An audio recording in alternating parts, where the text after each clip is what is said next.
শখের বসে মসজিদের ছাদ ও বাড়ির আঙ্গিনার আশপাশ জুড়ে আঙ্গুর চাষ করে তাক লাগিয়ে দিয়েছেন শ্রীমঙ্গল দিঘিরপাড় গ্রামের সৈয়দুর রহমান তরফদার ফারুক। মাত্র 1.5 বছরের ব্যবধানে তার বাগানে 2বার ফলন এসেছে। বর্তমানে মসজিদের ছাদ ও তার বাড়ির আঙ্গিনা জুড়ে প্রায় 35টির মতো আঙ্গুর গাছ রয়েছে। আর এই আঙ্গুর গাছে ফুলে ফুলে ভরে উঠেছে। তুকায় তুকায় গাঢ় সবুজ রঙের আঙ্গুর পাশের মাচায় ঝুলে আছে, দেখতে খুবই চমৎকার। তার এই আঙ্গুর বাগান দেখতে প্রতিদিনই দূর দূরান্ত থেকে লোকজনরা এসে বাড়িতে ভিড় করছে। আঙ্গুর চাষী সৈয়দুর রহমান তরফদার ফারুকের মুখেই শুনি কিভাবে তিনি এই অসাধ্য কাজ সহজভাবে সফল করেছেন। শখের বাগান করছি, এটা আঙ্গুর বাগান।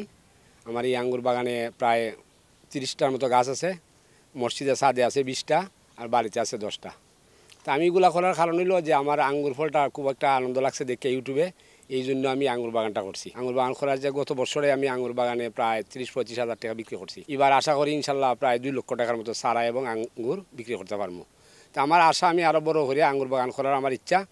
বিভিন্ন জাতের 120 জাতের আঙ্গুর আছে। আমি অন্ততপক্ষে 40টা জাতের আঙ্গুর যেগুলা সিলেটের মাটিতে নাই, এইগুলা আমি সিলেটের মাটিতে কইরা দেখাইমু। বাগানটা আমাদের অত্যন্ত শখের। আমরা স্বামী স্ত্রী দুজনে মিললে বাগানটা পরিচর্যা করছি।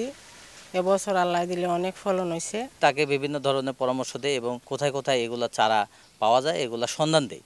সন্ধান দেওয়ার পরে সে নিজেই যোগাযোগ করে, নিজের অর্থায়নেই সে কিন্তু সেই চারাগুলা কালেকশন করে এবং সার্বিক সহযোগিতা, যেমন এই আঙ্গুর চাষের জন্য মাটি থেকে প্রস্তুত শুরু করে খাদ্য এবং পোকামাকড় রোগবালাই সব কিছুর পরিচর্যা আমরা তাকে দিয়ে আসতেছি এবং পরামর্শ প্রদান করে আসতেছি।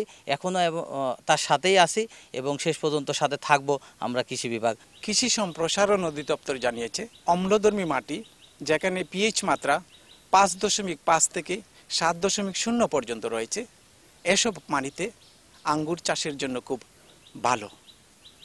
শ্রীমঙ্গলের দিঘিরপাড় থেকে শাহ ওলিদুর রহমান, সময় সংবাদ, মৌলভীবাজার।